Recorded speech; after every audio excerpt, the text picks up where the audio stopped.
Welcome back to another Mercs Legion War recap video. Had a nice win against I Notturni with a win 43-36. So great job Mercs Legion for smashing it up. Starting off with Sheri doing a dragon attack, and you might look at this base and say it's a little spread out to be doing a dragon attack, and the air defenses are protected behind high hit point structures. However, if you funnel and path your dragons correctly, this base becomes rather easy to take out. So Sheri's going to drop a couple dragons on either side of the base, really wide, really spread out. Why is this? He wants to make sure that all these trash buildings on the outside are taken out so the dragons have no place to go but directly into the middle of the base. So once the funnel is created, he's able to finish placing the rest of his dragons in any of the holes that may have cropped up, such as up top near the wizard tower, and then the dragons are just going to pass straight into this core of the base. Drops the rage spell and then the clan castle balloons. I love the placement of the rage spell right between the two air defenses. I don't quite like the placement of the balloons in the clan castle. They were placed a little far back, and by the time they got here, half the base was destroyed. But we do have a haste spell as one of the additional spells that we can take, and I like the intention of where the haste spell was placed. In the path of the air sweeper, the balloons are trying to make their way out to that air sweeper to take it out.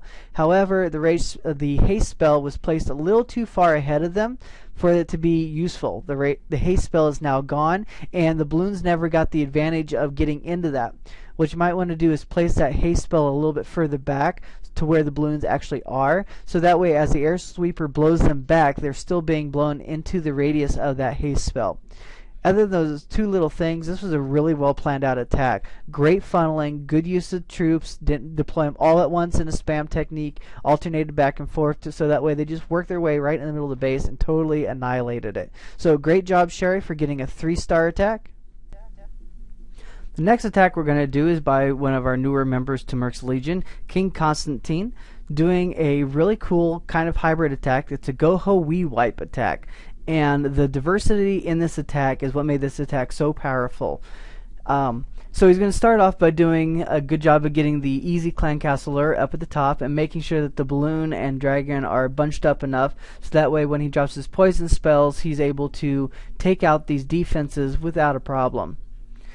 So we'll let them get bunched up here a little bit, and then he'll drop the poison spells. One of the things I want you to keep in mind if you're going to do a double poison spell is let it do its job. A lot of times I see people, like you'll see King here do, where he'll drop both the poison spells, the troops are going to get poisoned, both of the troops are going to go down with the level of spells that he has. However, he starts dropping his other troops to either take out or distract the clan castle troops. Let the poison do its job. Weaken it as low as it can. You've got the extra 30 seconds, so there's no reason why not to wait. Alright, so now the attack can commence. He dropped his 2 golems, one of them being the max in the clan castle, and just does a really nice job of getting as many of his troops into that top compartment as possible. It's going to be almost impossible to get them all in. However, if you can get as many of them in as possible, great, and he does a really nice job here. Now he raged up his troops, he drops the jump spell, and here go all the troops into the core of the base. This was perfect because that's a natural wall funnel. All those troops that were in that middle compartment had nowhere to go but straight into that next compartment, which happened to be the core. The core isn't isolated from the rest of the base, so the troops get to walk out of there. That one jump spell was absolutely perfect. Hogs came in, making their way over on the left side, and it was one of those situations that he had to wait and judge what side of the base were majority of his troops going to go. And it worked out perfect that the wizards and witches were over on the right side, and he had the king and the golem or P.E.K.K.A. on the left side as acting as tanks for his hogs to go through and just take out any of the remaining defenses as they move their way around. So it was a really well planned out attack with some flexibility, and that's one thing that these hybrid style attacks are going to give you, is because something may go a little awry, but if you've got different style of troops to back that up and finish off parts of the base that you need help finishing up, you're going to be able to get that 3-star with ease. It's like going in with a regular go wipe. Go wipe doesn't always cut it, especially at the end of the attack. So if you're bringing these backside hogs, backside balloons, or changing it up a little bit, that back end part of the attack is what's going to save it, and those hogs save this attack. So great job, King. Next we're going to see FourHorsemen do a really cool Govolo.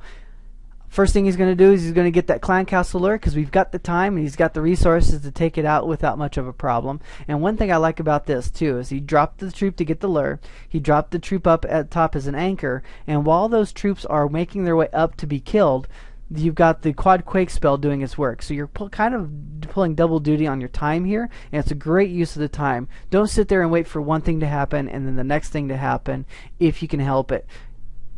Alright, so enemy clan castle troops have gone down. He's dropping the golems in as tanks, and the first thing he needs to do with any style of Valkyrie attack is make a nice wide funnel. That's what your wizards are for.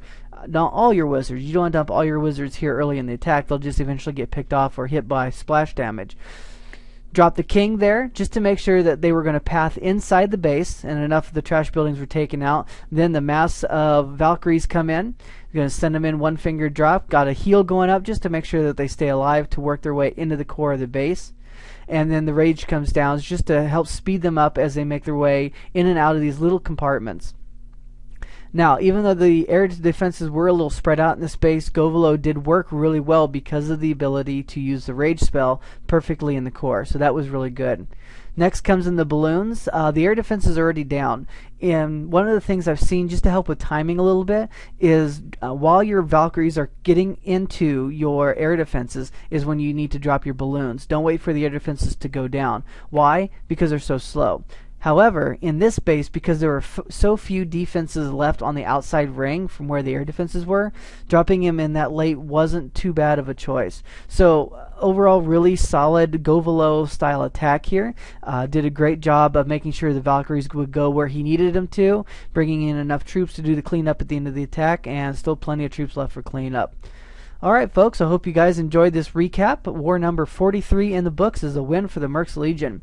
This is Eureka Havoc reminding you guys to clash without fear.